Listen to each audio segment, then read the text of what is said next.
March 4th, 1942. 0317 hours. The Pacific Ocean, 200 miles northeast of Tulagi Harbor, Solomon Islands. Lieutenant Commander Clarence Wade McClusky Jr. adjusted his oxygen mask against the pre-dawn chill and squinted through the salt-streaked windscreen of his PBY Catalina. Below, the ocean was invisible, a black void that merged seamlessly with the starless sky. Only the phosphorescent glow of breaking waves gave any indication where water ended and air began.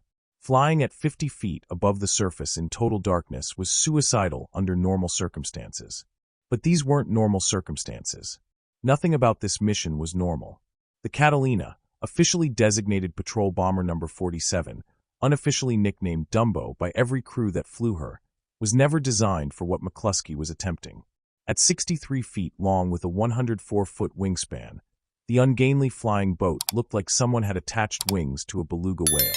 Its twin Pratt & Whitney R-1830 engines could barely push the aircraft past 180 miles per hour in level flight. Japanese Zero fighters could reach 330 miles per hour. In the co-pilot's seat, Ensign Robert Bobby Pritchard gripped the yoke with white knuckles, his eyes fixed on the altimeter. One miscalculation, one momentary distraction, and they'd cartwheel into the ocean at 140 miles per hour. There would be no survivors. Behind them in the navigator's station, Lieutenant J.G. Thomas Henley hunched over his charts, calculating their position by dead reckoning and the faint glimmer of stars visible through gaps in the overcast. No radio navigation, no landmarks, just mathematics, prayer, and the knowledge that if he was wrong, they'd fly past Tulagi and run out of fuel over Japanese-controlled waters. The war had been going catastrophically for 3 months. Pearl Harbor's wreckage still smoldered in American memory. Wake Island had fallen. Guam was lost. The Philippines were encircled. Japanese forces swept across the Pacific like a tidal wave, establishing forward bases throughout the Solomon Islands that threatened the lifeline to Australia. And the U.S. Navy had almost nothing to stop them with. Every carrier was sunk, damaged, or stretched impossibly thin across thousands of miles of ocean. Conventional bombers lacked the range to strike Japanese positions without carrier support. The Army Air Force's B-17s were being systematically destroyed on the ground in the Philippines. America was losing, and losing badly, which was why McClusky found himself flying a patrol plane designed for search and rescue on a bombing mission that violated every principle of aerial warfare. The idea had come from desperation. Rear Admiral John S. McCain Sr., commander of all land-based air forces in the South Pacific, had stared at the intelligence reports from Tulagi Harbor and realized conventional tactics were impossible. The Japanese had established a major seaplane base there, using it as a staging point for reconnaissance flights that tracked every Allied ship movement. As long as Tulagi remained operational, any American offensive was doomed before it began. McCain's staff had proposed waiting for carrier availability, but carriers were months away. They'd suggested long-range bomber raids, but the distances exceeded operational capabilities. They'd considered submarine attacks, but Tulagi's shallow harbor made torpedo runs impossible. Then someone, McCain himself would never take credit, had asked the obvious question nobody wanted to voice. What if we used the PBYs? The objections had been immediate and overwhelming. PBYs were patrol planes, not bombers. They were slow, vulnerable, designed for reconnaissance and air-sea rescue. Sending them against a defended Japanese base was murder. But McCain had done the mathematics. A PBY, 5A with external fuel tanks could fly 2,500 miles, enough to reach Tulagi from New Caledonia and return. Its bomb bay could carry 4 500-pound bombs, enough to cripple shipping if the crew could get close enough. And its radar signature, thanks to all-metal construction, was nearly identical to weather formations.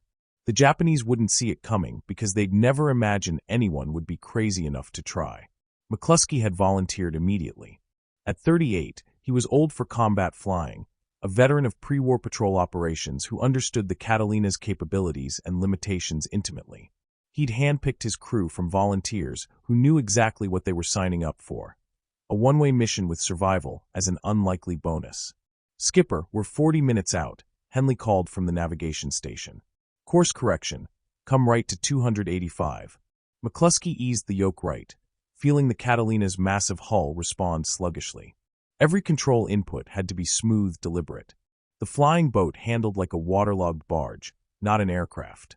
Behind them in the waist compartment, aviation machinists mate First Class Joseph Kowalski and aviation ordnance man Second Class Marcus Washington checked their .50 caliber Browning machine guns for the 100th time.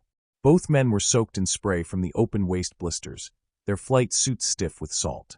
The guns themselves were museum pieces compared to fighter armament, manually operated, prone to jamming in the humid Pacific air, with limited traverse. But Washington had grown up hunting in the Louisiana backcountry, and Kowalski had been a competitive shooter before the war. If it came to a fight, the Japanese were going to discover that patrol plane gunners weren't helpless. The first hint of dawn appeared as a faint grayness on the eastern horizon. McClusky felt his pulse accelerate. Darkness had been their shield. Daylight would expose them to every patrol boat, reconnaissance plane, and coastal observer in the Solomon Islands. Radio silence still holding, reported aviation radioman Second Class David Chun from his station. No enemy transmissions on standard frequencies. That was both encouraging and terrifying. Encouraging because it meant they hadn't been spotted. Terrifying because the Japanese were confident enough in their control of the Solomons that they weren't even maintaining alert status. 30 minutes, Henley announced. We should have visual on Tulagi in 20. McClusky keyed the intercom. Final weapons check. Kowalski, Washington, test your guns. 1 second bursts, tracers only. The waist guns hammered briefly, their muzzle flashes visible in McClusky's peripheral vision. Tracer rounds arced into the darkness and disappeared. Both guns functioned perfectly. Bomb bay status? McClusky asked. For 500-pounders armed and ready, Washington replied. Fuses set for instantaneous detonation. We hit anything, it's going down. The bombs themselves were improvisations. Standard Navy ordnance wasn't designed for the PBY's jury-rigged bomb bay. Ground crews had welded together release mechanisms using parts cannibalized from 3 different aircraft types. The Bombardier's sight consisted of a modified camera mount and a grease pencil mark on the windscreen. They would have exactly 1 pass. 1 chance. After that, every Japanese gun in Tulagi Harbor would be tracking them. Visual contact, Pritchard said suddenly, pointing through the windscreen. McClusky saw it. A dark smudge on the horizon resolving into the distinctive silhouette of WWII Island, Tulagi's smaller neighbor. Beyond it, barely visible in the pre-dawn murk, the bulk of Tulagi itself. Take us up to 1,000 feet, McClusky ordered. Nice and slow. We want to look like a weather front until the last possible second. The Catalina climbed laboriously, its engines laboring. At 1,000 feet, the view was both magnificent and horrifying. Tulagi Harbor spread below them like a naval architect's diagram. A perfect natural anchorage crowded with Japanese shipping. McClusky counted quickly. 3 destroyers, 2 destroyer escorts for cargo transports, 2 seaplane tenders with Kawanishi H-6K flying boats moored alongside, and at least a dozen smaller patrol boats and barges. The docks were stacked with supplies. Fuel tanks clustered near the waterline. A makeshift airstrip on WWII held 40 fighters. It was the richest target an American pilot had seen since Pearl Harbor. Jesus Christ, Pritchard whispered. Intelligence underestimated by half. Doesn't matter, McClusky said. We hit what we can hit. Henley, plot our approach. I want to come in from the northwest, follow the harbor axis, and exit southeast over open water. That puts us directly over the destroyer anchorage, Henley protested. Exactly. We drop on the transports and fuel depot. Secondary explosions will catch the destroyers. It's our only shot at maximum damage. Through his binoculars, McClusky could see Japanese sailors moving on the decks below, completely relaxed. No one was looking skyward. Why would they? American aircraft hadn't been seen in the Solomons since the war began. Then everything went wrong. A patrol boat, a small wooden vessel no more than 40 feet long, was changing course, turning directly toward their position.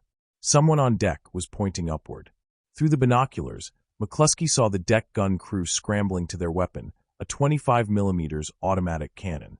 They've spotted us, McClusky said, his voice ice calm. Kowalski, Washington, that patrol boat is about to radio our position. Kill it.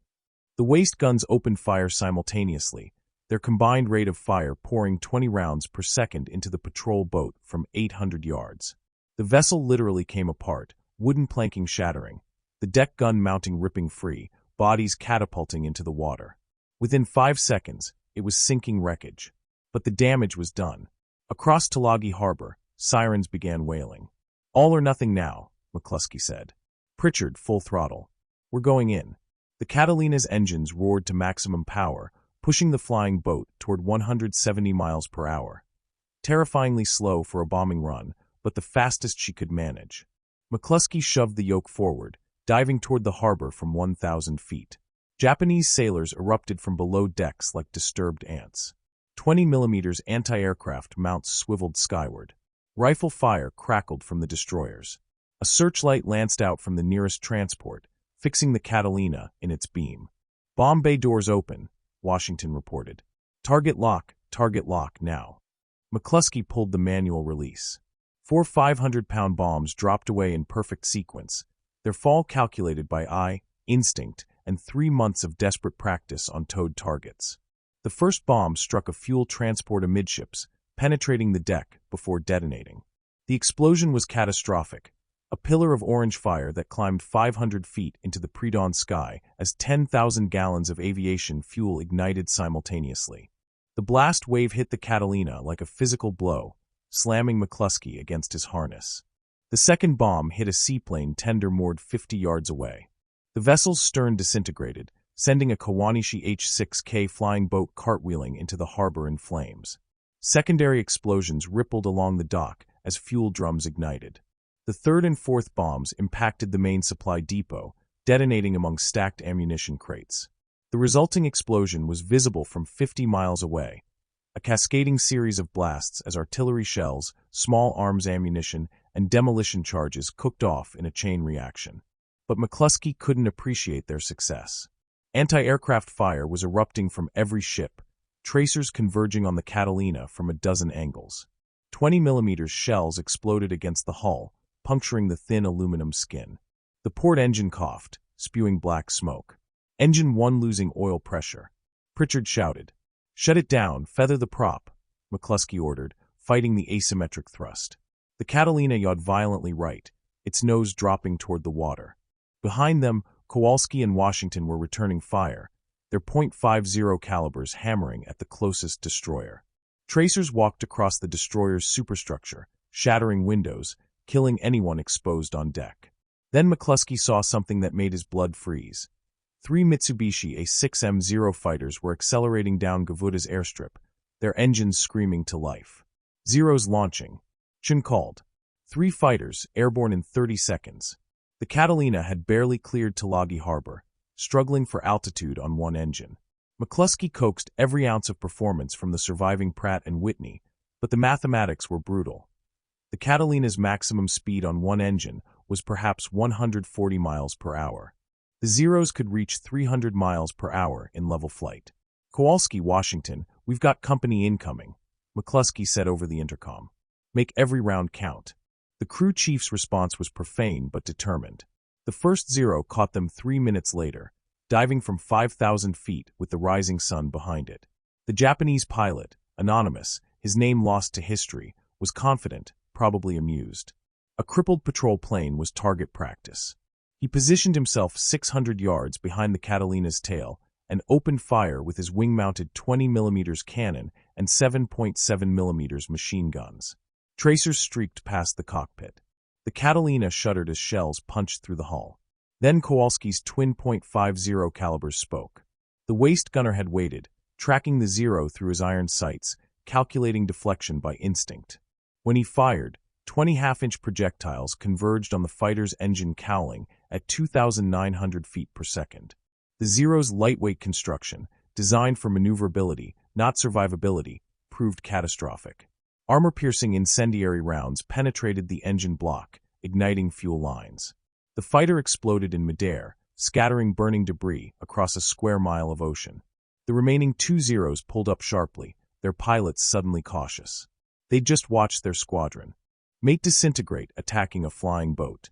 What followed was the most extraordinary running battle in early Pacific War history. For 40 minutes, 2 Zero fighters attempted to shoot down a crippled Catalina, and for 40 minutes, the patrol plane's gunners forced them to break off every attack. The Zeros tried everything: high-side passes, beam attacks, coordinated strikes from multiple angles.